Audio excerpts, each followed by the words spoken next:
Hello साथियों, मैं मीनाक्षी शुक्ला आज आपके सामने उपस्थित हुई हूँ। साथियों, जो आपका यूपी टेट का पेपर आज आया है, बहुत अच्छा पेपर था और सारा आपका सिलेबस पढ़ा हुआ आया था। इसके लिए हम आपको डिक्टो जो आपका करवाया था उसका स्क्रीनशॉट दिखाएंगे। तो एक बार साथियों बताइए कि क्या आपको ऑडियो और वीडियो क्लियर आ रहा है? फटाफट बताएं।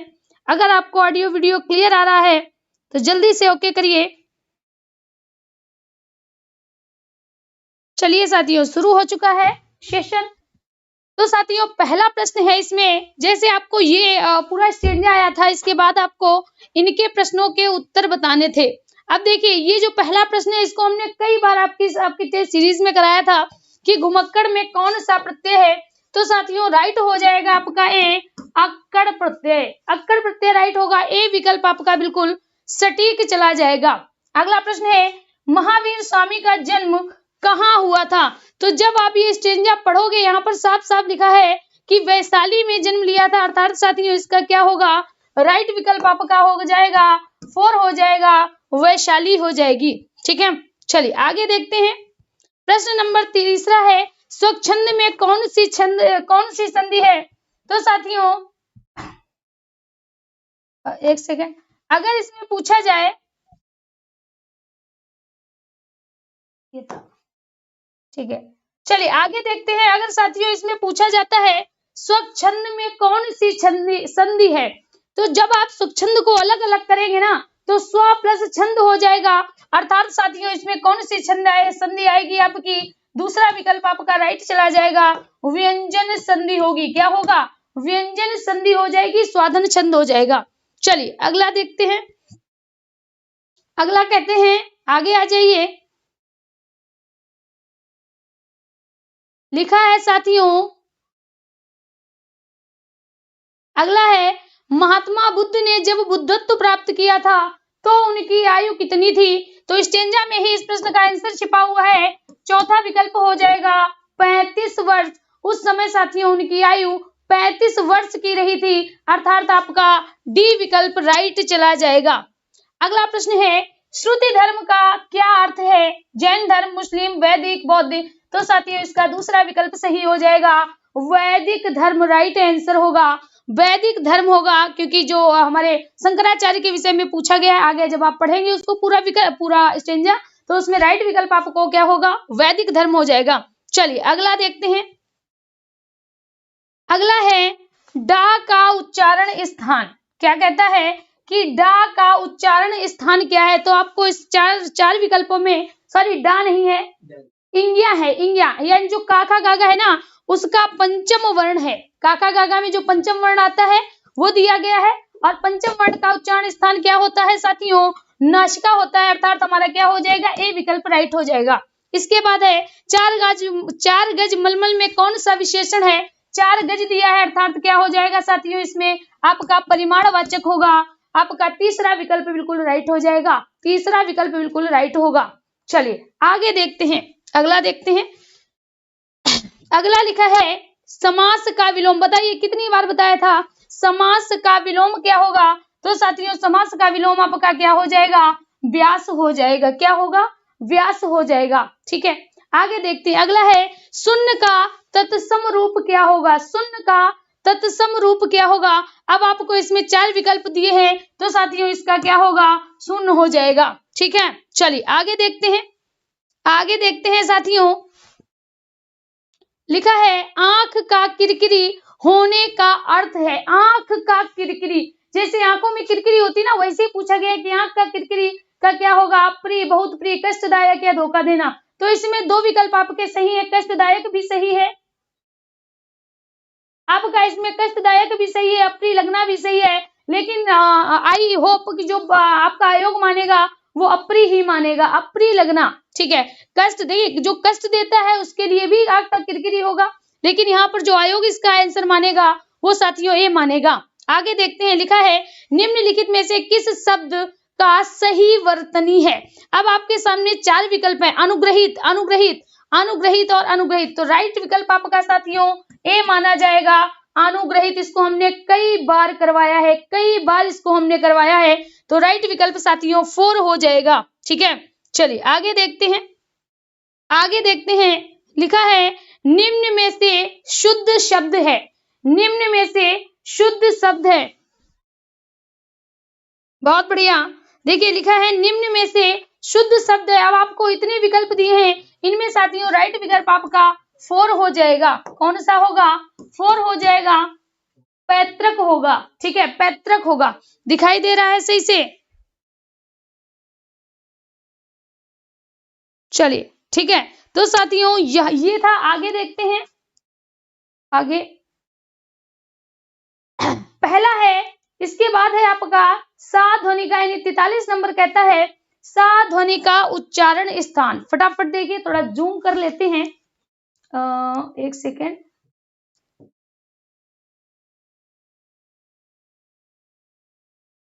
देखिए लिखा है सा वर्ण का उच्चारण स्थान।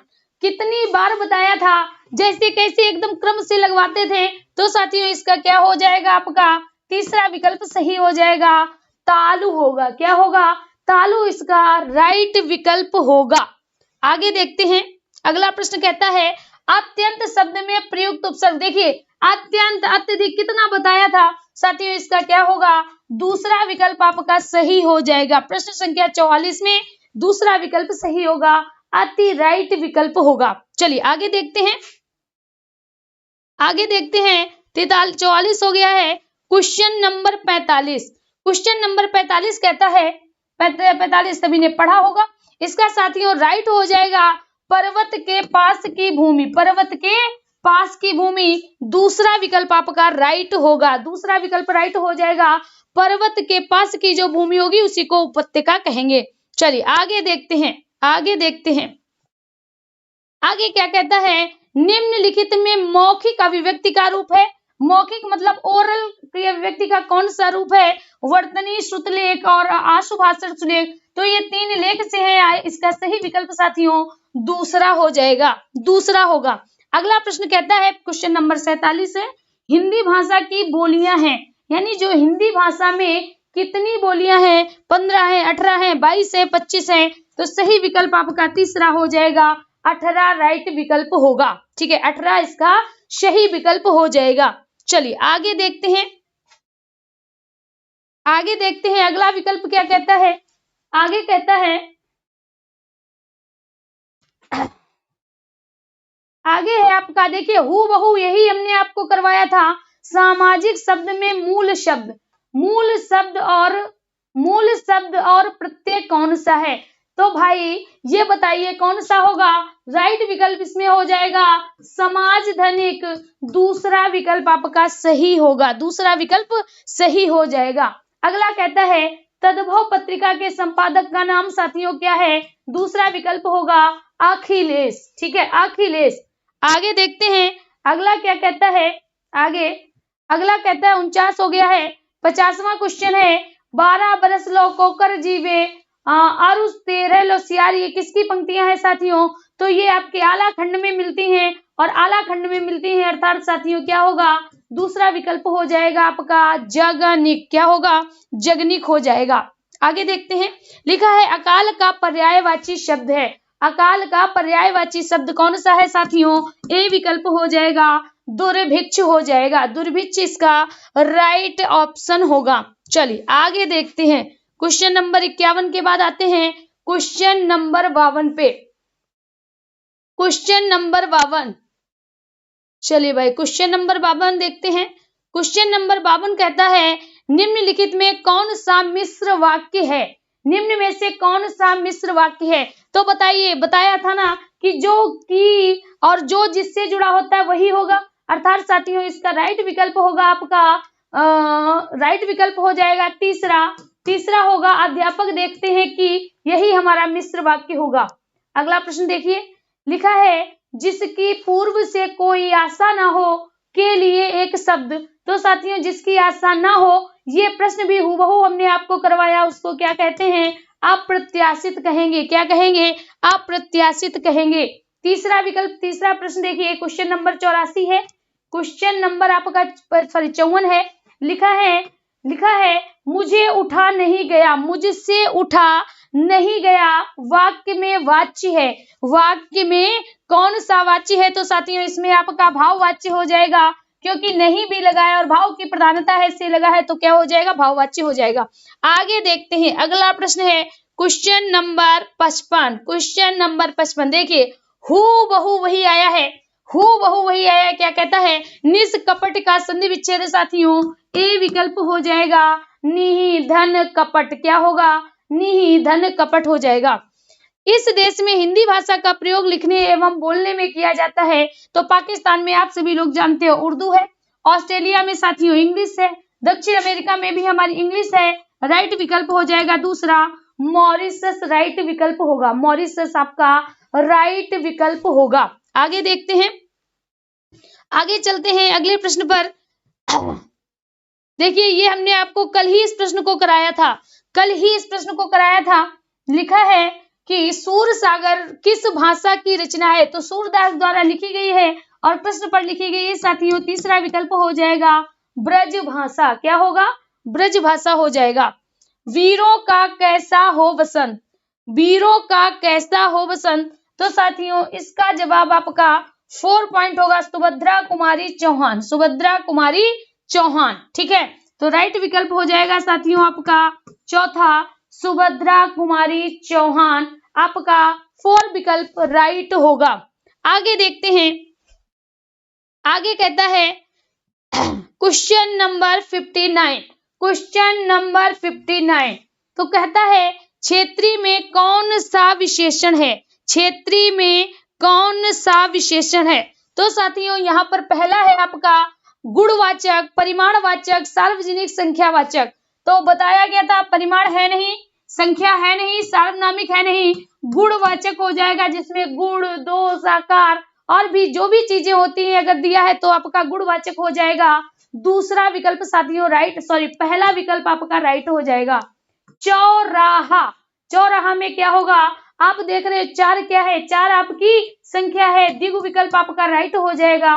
तीसरा विकल्प सही होगा, तीसरा विकल्प सही हो जाएगा। क्लियर? किसी को कोई डाउट अगर है तो आप पूछ सकते हो। चलिए आगे देखते हैं, आगे बढ़ते हैं साथियों और लेते हैं अगला प्रश्न। अब ये हमारी संस्कृत भाषा है, संस्कृत भाषा। तो जो हमारे साथी संस्कृत भाषा लिए हैं वो जुड़ जाएं और देखें कि आप कितना अच्छा करके आए हो, और जो साथी हमसे लगातार जुड़े हैं उन्हें उनको तो पता है और वो देखा होगा उन्होंने पेपर कितना बढ़िया आया है। देखिए पहला है बाह्य प्रयत्नों की संख्या। पहला क्वेश्चन है आपका बाह्य प्रयत्नों की संख्या कितनी होती है साथियों? तो इसका राइट विकल्प हो जाएगा आपका तीसरा विकल्प सही चला जाएगा 11। 12 बाह्य प्रयत्नों की संख्या 12 है।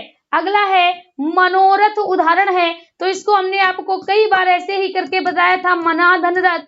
तो साथियों क्या हो जाएगा? तीसरा विकल्प आपका सही हो जाएगा विसर्ग संधि। वाह्य जो हमारा मनोरथ है वो विसर्ग संधि का एग्जाम्पल होगा। चलिए आगे देखते हैं, आगे देखते हैं भाई। लिखा है दान के योग में, दान के योग में बहुत बढ़िया प्रश्न है था ये भी, और इसको भी कई बार बताया था। दान के योग में कर्ता को संतुष्ट करने वाले संप्रदान कारक का सूत्र कौन सा होगा? तो साथियों हो जाएगा कर्मणा यमभिप्रैति सा संप्रदानम। हमने आपको बताया था दान के योग में इसका प्रयोग किया जाता है, दान के योग में इसका प्रयोग किया जाता है। चलिए आगे देखते हैं क्वेश्चन नंबर 64। क्वेश्चन नंबर 64 है, लिखा है अंतहास्त वर्ण है, अंतहास्त वर्ण पूछा है साथियों, तो आपका कौन सा विकल्प सही होगा? विकल्प हो जाएगा यण। अंतहास्त यण को कहते हैं, यावराला होता है। अगला प्रश्न, अगला प्रश्न है मुझे संस्कृत अच्छी नहीं लगती। इस प्रश्न को भी कराया था आपको, मुझे संस्कृत अच्छी नहीं लगती है साथियों। तो राइट विकल्प इसका क्या होगा? तीसरा विकल्प होगा महाम संस्कृतम रोचते, महाम संस्कृतम रोचते। साथियों सी विकल्प इसका बिल्कुल राइट हो जाएगा। चलिए अगला प्रश्न देखते हैं। अगला प्रश्न है शिशु मोदकाय रोदति। अब देखिए मोदकाय रोदति, रोदति मतलब प्रिय है, और साथियों जब प्रिय की बात करता है तो कौन सा विकल्प सही हो जाएगा? रुचिर था नाम प्रियमाणा हो जाएगा आपका, सी विकल्प राइट होगा। आगे देखते हैं, आगे देखते हैं साथियों। अगला प्रश्न है, इस प्रश्न में थोड़ा कंफर्मेशन नहीं है, ठीक है, तो इसलिए इस प्रश्न को अभी हम आपको नहीं बताएंगे, डाउटफुल है ये। 67, चलिए 67 के बाद आते हैं 68 पे। 68 आगे आ जाइए, लिखा है ऊष्म वर्णों का बोधक प्रत्याहार है। ऊष्म वर्णों का बोधक प्रत्याहार है, तो आप इसमें कई प्रत्याहार देख रहे होंगे। तो साथियों आपको बताया था कि जो ऊष्म वर्ण का बोधक होता है वो हमारा शल प्रत्याहार होता है, अर्थात कौन सा विकल्प हो जाएगा? चौथा विकल्प आपका सही होगा। पठानी रूप है, पठानी रूप है तो लट लकार में तो आता नहीं है, क्योंकि हमने लट लकार की आपको ट्रिक बताई है साथियों, तो लट लकार आएगा नहीं। क्या आता है देखते हैं। तो साथियों यहाँ पर राइट विकल्प आपका होगा पठ धातु लोट लकार उत्तम पुरुष एक वचन, क्योंकि ना तो आपका लिंग होगा ना आपका लिट होगा, तीसरा विकल्प सही हो जाएगा। अगला प्रश्न देखिए, लिखा है छा मिलकर बना है। आपको बताना है कि छा किससे मिलकर बना है साथियों, तो इसका भी राइट विकल्प ये हो जाएगा का और खा। क्या हो जाएगा? का और खा राइट विकल्प होगा। अगला कहता है अट प्रत्याहार के वर्ण हैं। अट प्रत्याहार के वर्ण हैं, तो देखिए अट प्रत्याहार में आई उड़ री ल के औ है वरट, है वरट, ठीक है, तो सभी स्वर आ गए हैं और हा या वारा आता है, तो साथियों क्या हो जाएगा आपका? राइट विकल्प हो जाएगा स्वर तथा हा या वारट, ठीक है। अगला प्रश्न देखिए, लिखा है कारक में यदि प्रकृति क्रा है तो इसमें प्रत्यय क्या होगा? 2 दिन पहले ही करवाया था, अड़बुल प्रत्यय होगा, ठीक है, अड़बुल प्रत्यय होगा। Question number 73, question number 73, question number 73 कहता है निम्न अव्ययीभाव समास का उदाहरण है। बिल्कुल ऐसे ही हूबहू करवाया था साथियों, आदि हरि आ जाएगा। क्या होगा? आदि हरि आ जाएगा। अगला प्रश्न है निम्न में से चतुर्विंशति सहस्त्र संहिता के नाम से कौन जाना जाता है? ये आपको बताना है कि चतुर्विंशति सहस्त्र संहिता को क्या कहा जाता है। तो साथियों यहाँ पर राइट विकल्प आपका हो जाएगा रामायण, ए विकल्प आपका राइट चला जाएगा। अगला प्रश्न है, अगला प्रश्न कहता है इनमें से कौन संयुक्त व्यंजन है? तो संयुक्त व्यंजन साथियों कौन सा है? 4 विकल्प चला जाएगा, ज्ञा होगा। क्या होगा? ज्ञा हो जाएगा। चलिए आगे देखते हैं, क्वेश्चन नंबर 75 है। क्वेश्चन नंबर बढ़ते हैं 76 की तरफ। चलिए 76 क्वेश्चन देखते हैं। क्वेश्चन नंबर 76 दिख रहा है सभी को? एक बार भाई जोरदार जयकारा लगा दे। दिख रहा है सभी को? पेपर कैसा आया ये भी बताते चले। पेपर कैसा आया था भाई? पेपर तो बहुत बढ़िया आया था। चलिए बहुत बढ़िया, आगे देखते हैं आगे क्या कहता है। आगे साथियों कहता है मैं ऐसा जानता हूं, मैं ऐसा जानता हूं, तो क्या होगा? मैं के लिए अहम होगा, और साथियों यहाँ पर धातु हमारी मन्ने आएगी, तो राइट विकल्प हो जाएगा चौथा अहम एव मन्ने। अहम एव मन्ने राइट विकल्प होगा। मैं बाजार जाता हूं, मैं के लिए अहम होता है, तो अहम आपणम गच्छामि पहला विकल्प हो जाएगा, ठीक है। चलिए आगे देखते हैं, क्वेश्चन नंबर 78, क्वेश्चन नंबर 78 दिख रहा होगा। पच धातु, पच धातु का अक्ता प्रत्यय लगाकर क्या रूप बनेगा? तो भैया पच धातु में जब अक्ता प्रत्यय लगेगा तो ए हो जाएगा पचिता। क्या होगा? पचिता हो जाएगा। चलिए आगे देखते हैं, पंचनवति संख्या है, पंचनवति संख्या है, तो कौन सी हो जाएगी? 95 राइट विकल्प होगा। आगे देखते हैं, क्वेश्चन नंबर 79 हो गया है। क्वेश्चन नंबर 80 कहता है अव्यय शब्द समूह है, अव्यय शब्द समूह है। अब अव्यय ढूंढना है आपको, यानी उसमें आपका क्रिया विशेषण होना चाहिए, संबंधवाचक होना चाहिए, और हमारे समुच्चय वाचक होना चाहिए, विस्मय सूचक होना चाहिए। संज्ञा सर्वनाम और संज्ञा नहीं होनी चाहिए, सॉरी, जो हम अव्यय जब ढूंढेंगे तो संज्ञा सर्वनाम क्रिया विशेषण नहीं होने चाहिए। तो राइट विकल्प साथियों क्या हो जाएगा, तीसरा हो जाएगा। यहाँ नमा है, यहाँ पर आप सातेट देख रहे हैं साथियों, इसीलिए राइट विकल्प आपका तीसरा होगा। अगला प्रश्न देखिए, अगला प्रश्न क्या कहता है, अगला प्रश्न कहता है संस्कृत साहित्य में किस कवि को, संस्कृत साहित्य में किस कवि को रचना को विद्वय द्वैसदम कहा गया। तो आपको बताया था जो नैषधि चरितम है उसको विद्वानों के लिए औषधि कहा गया, और नैषधि चरितम को किसने लिखा है, श्रीहर्ष ने। दूसरा विकल्प आपका राइट हो जाएगा। चलिए आगे देखते हैं, आगे देखते हैं। आपको इस गद्यांश को पढ़ना है, जो कि गद्यांश में लक्ष्मी जी प्रश्न पूछ रही है पार्वती से, उसका ही वर्णन है, ठीक है। तो इसके हम प्रश्न करते हैं आगे। क्वेश्चन नंबर 81 यानी क्वेश्चन नंबर 82, क्वेश्चन नंबर 82। चलिए पहला प्रश्न है, पहला प्रश्न पूछ रहा है शिव पदस्य अन्यार्था का, आपको दिखाएंगे, ये भी हमने आपको पढ़ाया था। शिव पदस्य अन्यार्था का, तो इसका राइट विकल्प होगा श्रृगाला। क्या होगा, श्रृगाला। अगला है कया प्रश्न पृच्छते, किसके द्वारा प्रश्न पूछे जाते हैं। तो साथियों इसका राइट विकल्प होगा तीसरा लक्ष्म्या। किसके द्वारा प्रश्न पूछे जाते हैं साथियों, तो राइट विकल्प हो जाएगा लक्ष्म्या, ठीक है। चलिए आगे देखते हैं।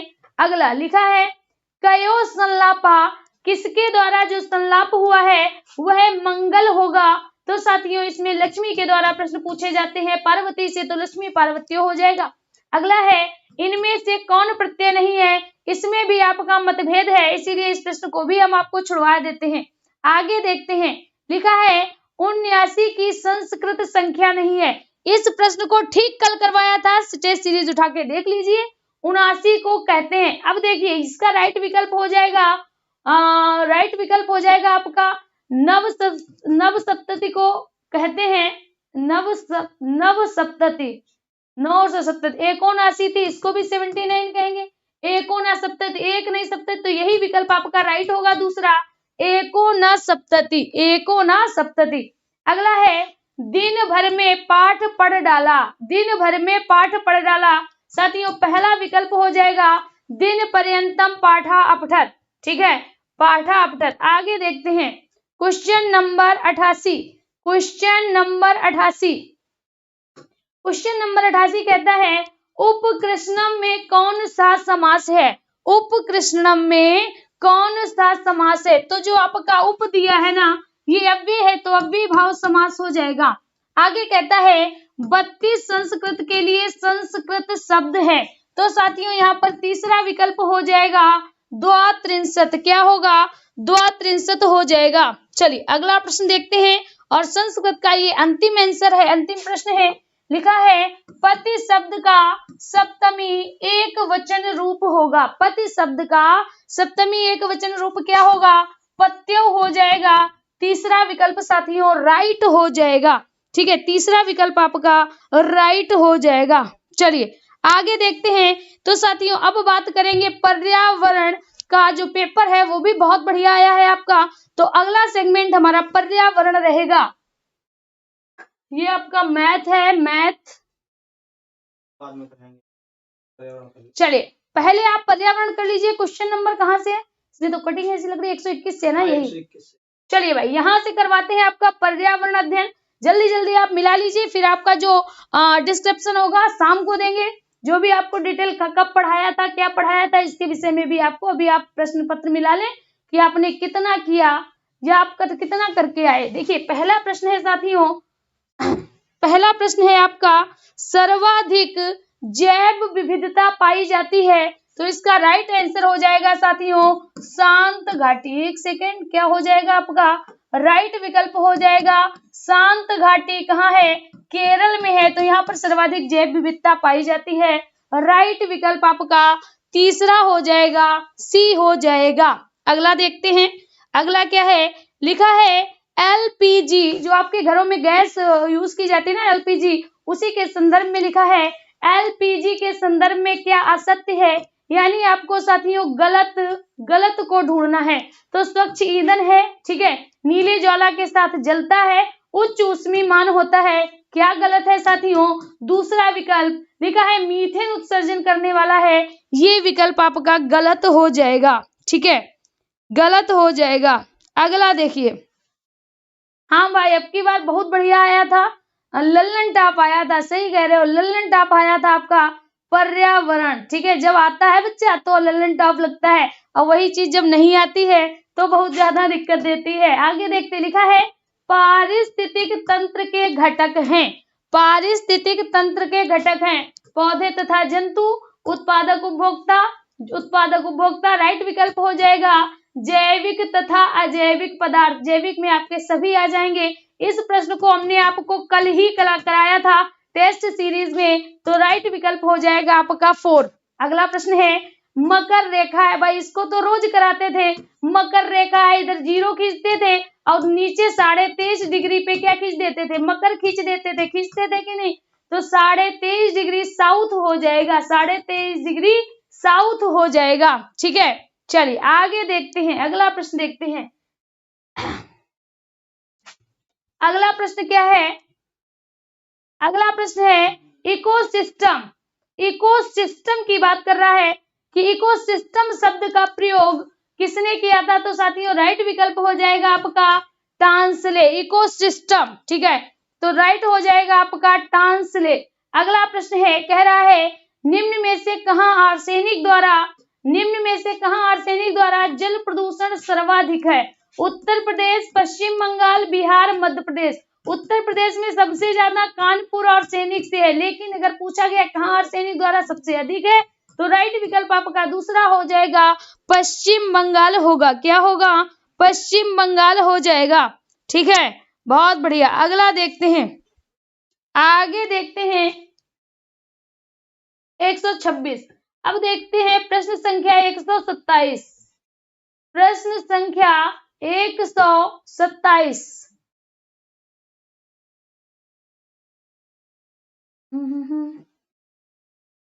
प्रश्न संख्या 127 आपके सामने है, जल्दी से बताएं, जल्दी से बताएं। प्रश्न संख्या 127 लिखा है भारत में पश्चिमी घाट के दक्कन शुष्क होते हैं क्योंकि इसमें भी साथियों इसके 2 विकल्प सही है। देखिए आयोग कौन सा मानता है, इसीलिए इसको हम छुड़वाए दे रहे हैं। आगे देखते हैं, लिखा है वन्य सुरक्षा अधिनियम कब पारित किया गया था? वन्य सुरक्षा अधिनियम की बात करें तो साथियों कब पारित किया गया था? 1972 में पारित किया गया था। कब पारित किया गया था? 1972 में पारित किया गया था, ठीक है। आगे देखते हैं, अगला प्रश्न है, इस प्रश्न को भी हमने आपको बताया था लेकिन इस पे कभी ज्यादा डिटेल से चर्चा नहीं हो पाई थी। वायुमंडल की ऊपरी सीमा पर प्रति इकाई क्षेत्र में प्राप्त होने वाले सौर विकिरण कहलाती है। क्या कहलाती है साथियों? तो इसको सौर स्थिरांक कहते हैं। क्या कहते हैं? सौर स्थिरांक कहते हैं। अगला देखते हैं, लिखा है किस देश के संविधान में, क्या कहता है, किस देश के संविधान से मौलिक कर्तव्य लिया गया है? तो आप सभी पढ़े होंगे, रूस से लिया गया है, ठीक है। जर्मनी नहीं होगा, यूएसए होगा नहीं, यूनाइटेड किंगडम होगा नहीं, आपका दूसरा विकल्प सही हो जाएगा, दूसरा विकल्प सही हो जाएगा।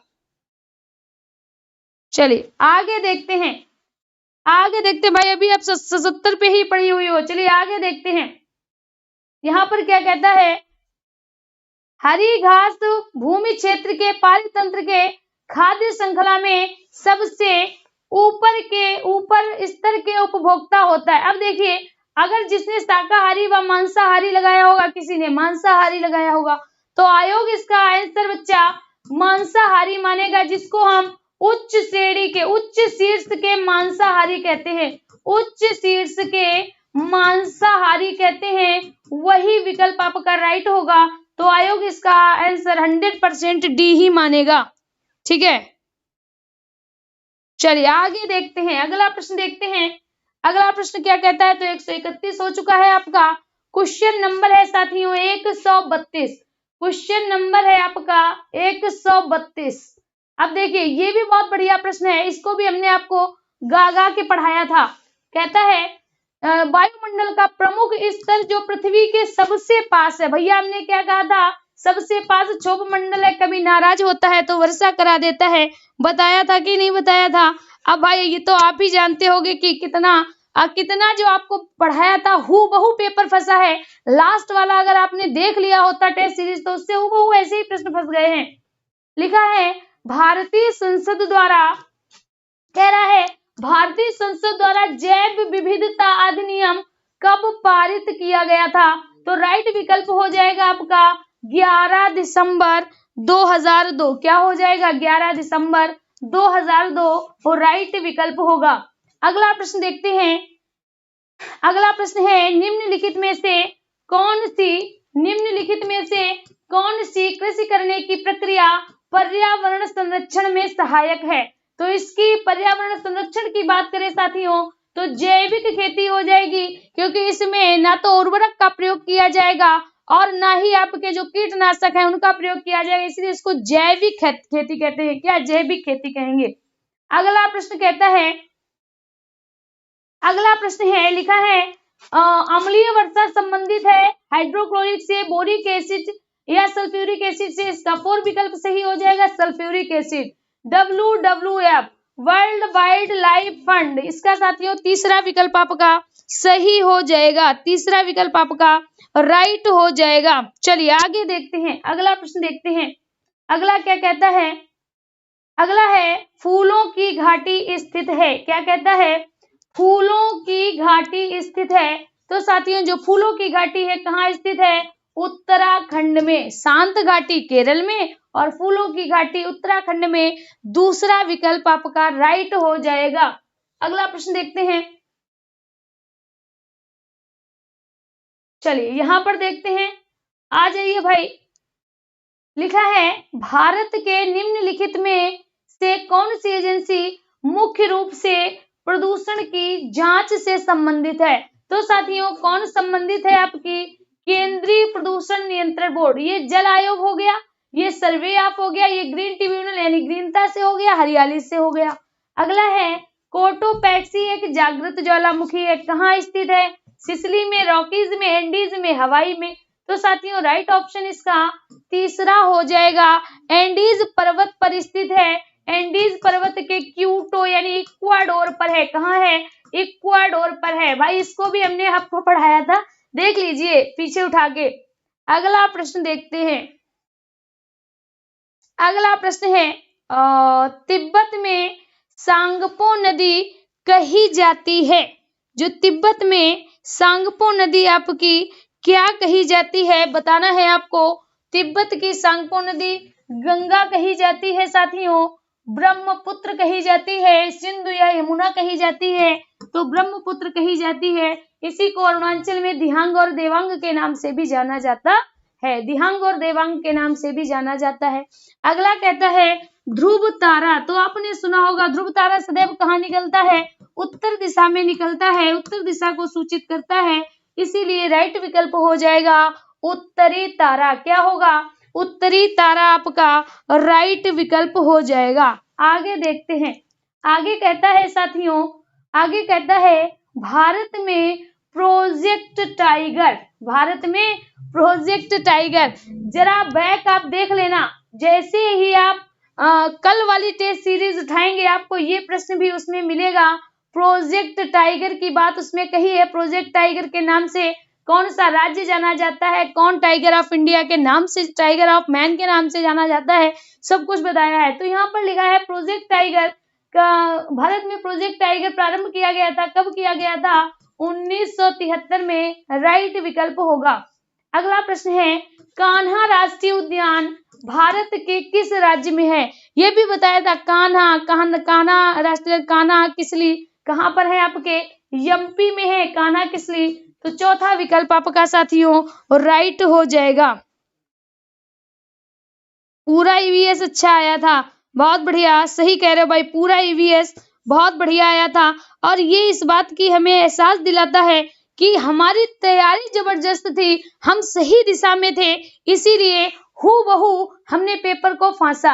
आगे देखते हैं, एक प्रश्न आपको हिस्ट्री का मिल गया, भाई हिस्ट्री उसमें देनी नहीं चाहिए थी, लेकिन इन्होंने एक प्रश्न हमारा हिस्ट्री से भी डाल दिया, क्या है, लखनऊ समझौता किन दो के मध्य हुआ। प्रश्न है साथियों, जो लखनऊ समझौता है 1916 में हुआ था, वो किनके मध्य में हुआ था, तो याद होना चाहिए साथियों, कांग्रेस और मुस्लिम लीग के बीच हुआ था। ए विकल्प आपका राइट हो जाएगा, ए विकल्प बिल्कुल सही हो जाएगा। तो जिन साथियों ने हमारे ए विकल्प लगाया होगा उनका सही होगा। अगला प्रश्न देखते हैं। अगला प्रश्न, जंगली गधे, जंगली गधे याद आया कुछ, जंगली गधे कच्छ का रण। अब भाई ये बताओ, इससे ज्यादा आपको क्या बता सकते थे कि जंगली गधे कहाँ है, कच्छ के रण में पाए जाते हो। कच्छ का रण कहाँ है साथियों, गुजरात में है। 4 विकल्प आपका राइट हो जाएगा, 4 विकल्प आपका सही हो जाएगा। अगला क्या कहता है, अगला प्रश्न है, कार्बन डेटिंग संदर्भित करता है।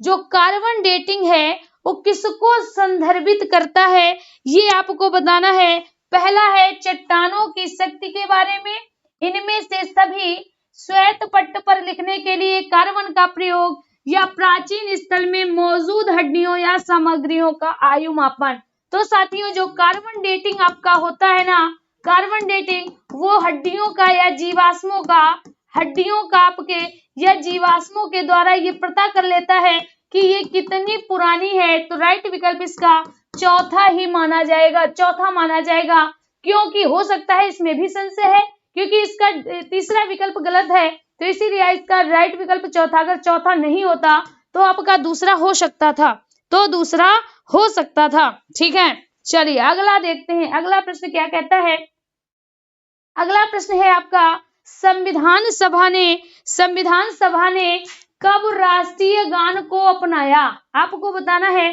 कि संविधान सभा जो थी साथियों, उसने राष्ट्रीय गान को कब अपनाया था। पहला विकल्प है 20 जनवरी 1950, 13 नवंबर 1950, 21 मई 1949 या 24 जनवरी 1950। तो साथियों इसका राइट विकल्प आपका हो जाएगा 24 जनवरी 1950, 24 जनवरी 1950। ठीक है, राइट विकल्प होगा। आगे है, अगला प्रश्न है, अगला प्रश्न है आपको दिख रहा होगा, लिखा है वायो मैग्निफिकेशन है। तो साथियों कल ही हमने आपको जैविक आवर्धन पढ़ाया था, कल ही हमने आपको बताया था जैविक आवर्धन। ठीक है, जैविक आवर्धन को ही क्या बताया था, जैविक आवर्धन को ही साथियों वायो मैग्निफिकेशन कहते हैं। और इसका सही जवाब जाएगा हमारा समय के साथ ऊतक में विषैले पदार्थ की बढ़ती सांद्रता। ए विकल्प आपका राइट चला जाएगा, ए विकल्प साथियों बिल्कुल सही जाएगा। अगला प्रश्न है जैव मंडल का अजैविक घटक नहीं है। बहुत बढ़िया प्रश्न आया है जैविक और अजैविक से। ठीक है, तो लिख रहा है निम्नलिखित में कौन जैव मंडल का अजैविक घटक नहीं है, यानी आपको बताना है अजैविक नहीं है। तो भैया फास्फोरस हमारा अजैविक होता है, जीवन नहीं होता है, मृदा में भी जीवन नहीं होता है, प्रोटीन में भी जीवन नहीं होता है। राइट विकल्प आपका क्या जाएगा साथियों, कवक है, कवक हमारा जैविक है, कवक जैविक है। तो राइट विकल्प आपका तीसरा चला जाएगा। अगला प्रश्न है ग्रीन पीस इंटरनेशनल का मुख्यालय स्थित है। ग्रीन पीस इंटरनेशनल का मुख्यालय कहाँ स्थित है, तो इसका राइट विकल्प जाएगा आपका तीसरा एम्स्टर्डम। क्या जाएगा साथियों, एम्स्टर्डम।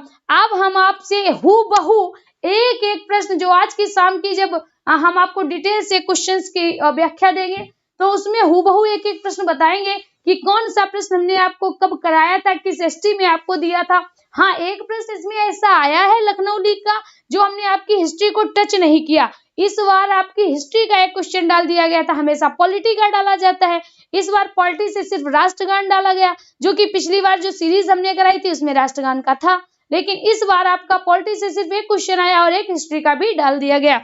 तो यहाँ तक तो आप हमारे सभी साथियों को समझ में आ गया होगा। अब जो आपकी आगे की टेस्ट सीरीज है मैथ की, वो मैथ के सर करवाएंगे आपको, तो इसके लिए बस आप 2 मिनट दीजिए। ठीक है, सर के द्वारा करवाई जाएगी। चलिए आइए सर जी, आप बच्चों को मैथ की टेस्ट सीरीज आंसर मिलवा दीजिए। एक सेकंड। Thank you ma'am. तो भाई कैसा हुआ पेपर, जल्दी से पहले कमेंट कर दो भाई, पढ़ाया हुआ आया या नहीं आया। तो आओ दोस्तों शुरुआत करते हैं।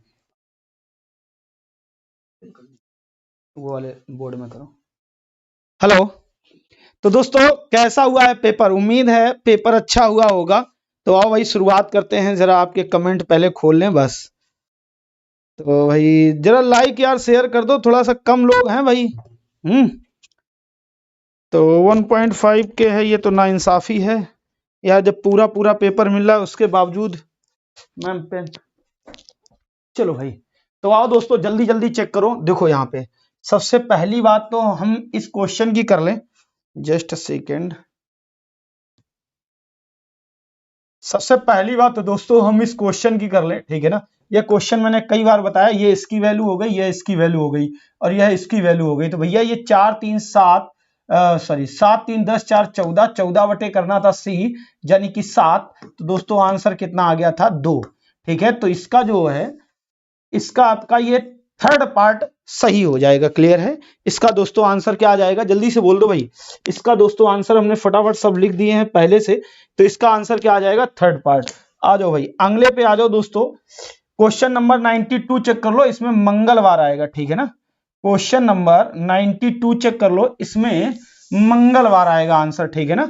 चलो भाई, तो दोस्तों जल्दी जल्दी लगाते रहो, हाँ जल्दी जल्दी आंसर बताओ, तुम जितनी जल्दी चाहो, ठीक है।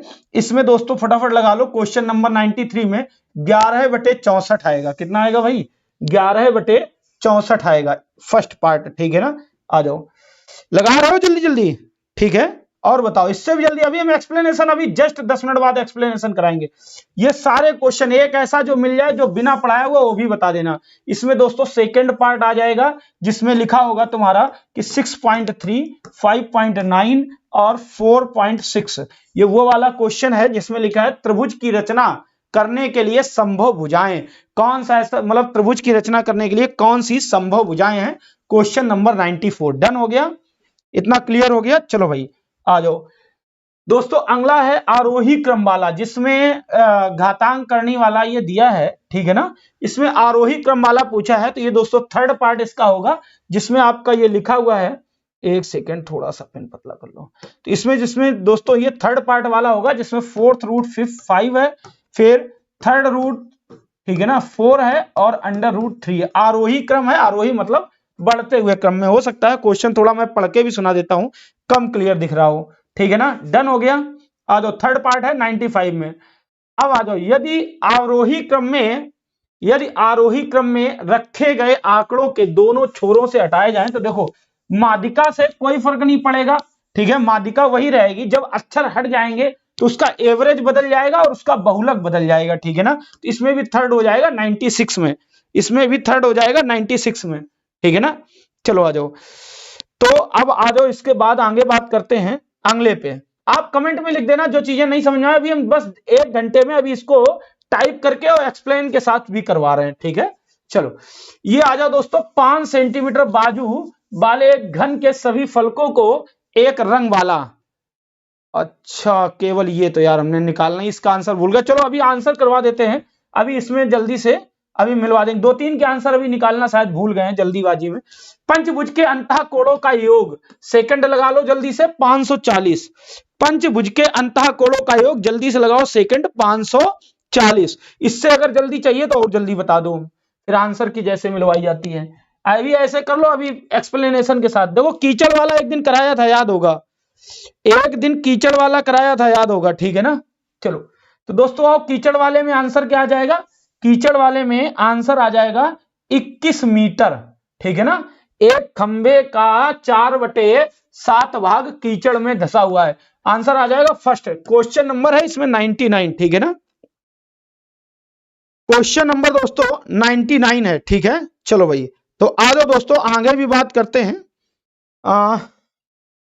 इसके अगला क्वेश्चन है टाइम एंड वर्क से। मैंने ये भी टाइम एंड वर्क भी आपको खूब कराया है, ठीक है ना। और एज ये क्वेश्चन बिल्कुल डिट्टो विद संख्या, बिल्कुल डिट्टो क्वेश्चन कई बार कराया है, कम से कम 8 से 10 बार। 30 दिन आएगा आंसर। ए 30 दिन में होता, अगर बी होता तो 20 दिन और सी होता तो 60 दिन। ठीक है ना, चलो भाई, तो आ जाओ दोस्तों, ये भी 100 भी हो गया। अब बात करेंगे 101 पे, जिसमें भिन्नों का मासा पूछा गया है। तो दोस्तों जो भिन्नों का जो मासा जिसमें पूछा गया है, तो भिन्नों का मासा जो है 7/330 बताया था हमने। 7/330। कभी कभी होता ना, अब लगाने का तो समय है नहीं, तो हमने इसको लगा के डायरी में अभी अभी आंसर लिखा है 7/330। ठीक है, चलो आ जाओ। इसके बाद दोस्तों अगले प्रश्न पे आ जाओ, जिसमें 7 प्लस 2√10 का वर्गमूल पूछा है। 7 प्लस 2√10 का जिसमें वर्गमूल पूछा है, तो ये जो है वर्गमूल होगा √2 प्लस √5। ठीक है ना, इसका वर्गमूल √2 प्लस √5, यानी कि ऑप्शन हो जाएगा तीसरा। ठीक है ना दोस्तों, आ जाओ भैया क्वेश्चन नंबर अगला। तो इसमें थोड़ा सा अगर आप चाहो, देखो अभी इसमें कुछ लोग जिनको विवाद करना है अभी विवाद करेंगे, जिसमें लिखा है एक वर्ग और एक समबाहु त्रिभुज की एक भुजा उभयनिष्ठ मीन्स होता है कॉमन। अगर कभी वर्ड ना समझ में आए तो यहां पढ़ लिया करो। ठीक है ना, तो त्रिभुज की एक भुजा 4/3 जिसमें दी गई है, कह रहा है तो इस आकृति यहां पर नहीं दी गई, आकृति अगर दी गई होती तो वर्ग की आकृति होगी। देखिए क्या पेपर में दिया गया है, चेक करिए जरा इसमें, इस वाले क्वेश्चन में, क्वेश्चन नंबर 103 में आकृति। ठीक है ना, तो आकृति अगर दी गई होती तो वर्ग होती, और आपका ऑप्शन जो है 5 सही 1/3 आएगा। 5 सही 1/3 आएगा। अगले पे आ जाओ भाई। अरे यार, तो दिख हो सकता है कम रहा हो, इसीलिए मैं बोल के भी सुना दे रहा हूं। लिखा निम्नलिखित में कौन सी संख्या 99 से विभाजित होगी। तो दोस्तों 104 में पहला पार्ट सही होगा 1 1 4 3 4 5। ठीक है ना, चलो भाई इसमें इसके बाद अगला क्वेश्चन है 105 नंबर का है, पाई क्या है। बच्चा जान चुका है पाई क्या है। पाई अपरिमेय है, अपरिमेय संख्या। पाई दोस्तों क्या है, अपरिमेय संख्या है। ठीक है ना, फिर आ जाओ अगले प्रश्न पे बात करते हैं। अगला है, अरे भाई साफ हो जाओ जल्दी जल्दी। अगला है 16075 को किस संख्या से भाग देने पर भागफल 167 शेषफल 43 आए। तो दोस्तों थर्ड पार्ट होगा 96 जिसमें लिखा हो, 96 वाला देखना। ठीक है ना, 96 वाला। ठीक, चलो भाई आ जाओ दोस्तों अगले क्वेश्चन पे बात करते हैं। अगला क्वेश्चन है दो संख्याओं में एक मिनट रुक जाओ, ये अभी इधर गायब है। ये देखो सबसे पहला 108 नंबर, 50 से छोटे, 100 तक 25, 50 तक होते हैं 15। कितने होते हैं, कितनी अभाज्य संख्याएं होती है 15। बात क्लियर हो रही है, कितनी होती है 15। आगे आ जाओ भाई। फिर क्वेश्चन नंबर 109, क्वेश्चन नंबर 109। तो इसमें दोस्तों कितना हो जाएगा, 14 और 5 हो जाएगा। 14 और 5, 14 दूनी 28 होगा, और पचम 25 होगा। ये देखो 3 ज्यादा है, जिसमें लिखा है दो संख्याओं में बड़ी संख्या का 2 गुना यानी कि 14 का डबल 28। ठीक है ना, और छोटी संख्या का 5 गुना यानी कि 25। तो ये बड़ी संख्या वाला 2 गुना वाला इससे 3 ज्यादा है। तो आंसर दोस्तों थर्ड हो जाएगा 14 और 5 जिसमें लिखा हो। ठीक है ना, चलो भाई हो गया, जल्दी बोलो बात समझ में आ गई है, सही निकल रहे हैं, मतलब पढ़ाए हुए निकल रहे हैं। आ जाओ। फिर लिखा है एक वर्ग, यहां पे ध्यान देना, एक वर्ग का क्षेत्रफल जिसकी एक भुजा 8 सेंटीमीटर आयत के क्षेत्रफल के बराबर है। तो दोस्तों 8 × 8 = 64/16। तो 8 दूनी 16 और 2 चौको 8। ठीक है ना, 16 चौको 64 सही है। तो दोस्तों इसमें ए पार्ट आ जाएगा, 110 में ए पार्ट आ जाएगा। डन है, चलो मेरे भाइयों आ जाओ अगले प्रश्न पे बात कर लेते हैं। लाभ हानि वाला कितने बार ऐसे ही संख्या लिखी। तो दोस्तों इसमें क्या आ जाएगा, लाभ हानि वाले में 3/2 लिखा है, तो यानी कि सीपी है 2। ठीक है ना, और एसपी है 3। ठीक, तो 2 में खरीदा 3 में बेचा, 1 की हानि, सॉरी विक्रय मूल्य का है, मैंने उल्टा लिख दिया। आंसर 33 सही, 1/3 हानि आएगा, यानी कि 2 में विक्रय मूल्य का, 2 में बेचा, 3 में खरीदा, 1 की हानि 3 पर, तो 1/3, 33 सही 1/3 की हानि देखो किसमें लिखी है, डी पार्ट सही हो जाएगा, 33 सही 1/3 की हानि, ठीक है ना। सीडीपी करवा देंगे, सीडीपी करवा देंगे, इसमें देखो सीडीपी चेक कर लो, उन्होंने भेजे व्हाट्सएप, चेक करो, ठीक है ना। ये लो फोन ले लो, इसमें चेक कर लो, चलो भाई, तो इतनी बात दोस्तों हो गई क्लियर। अब आ जाओ भाई फिर अगले प्रश्न पे, 111 हो गया, हाँ 112 में आ जाओ। तो 112 में दोस्तों लिखा हुआ है कि 12 से भाग देने पर शेषफल क्या है, तो दोस्तों इसमें शेषफल 4 आ जाएगा, कितना आ जाएगा, 12, 10, 12 में 12 से भाग देने पर,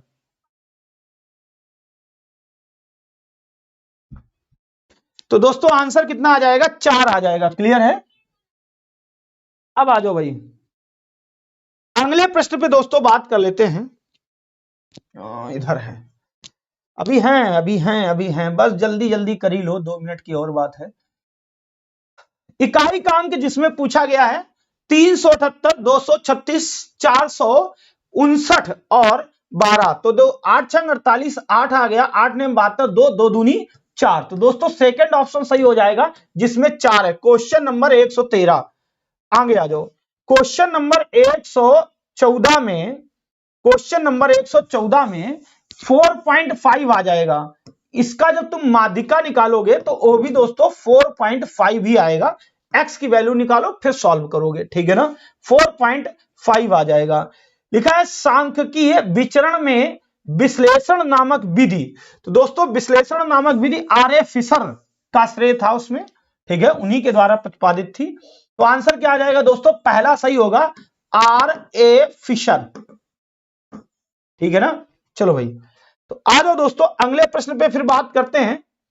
यहां लिखा है एबीसी, में है उसमें चेक करो मेरे व्हाट्सएप पे, एबीसी के मध्य बिंदु डीईएफ हैं जिसमें लिखा है, ये ध्यान रखो मैंने तुमको बताया था जितने भी टुकड़े बनेंगे 1 2 3 4 बराबर बनेंगे, बीच वाले का हिस्सा पूछा है, तो एबीसी का 1/4 होगा डीईएफ का क्षेत्रफल।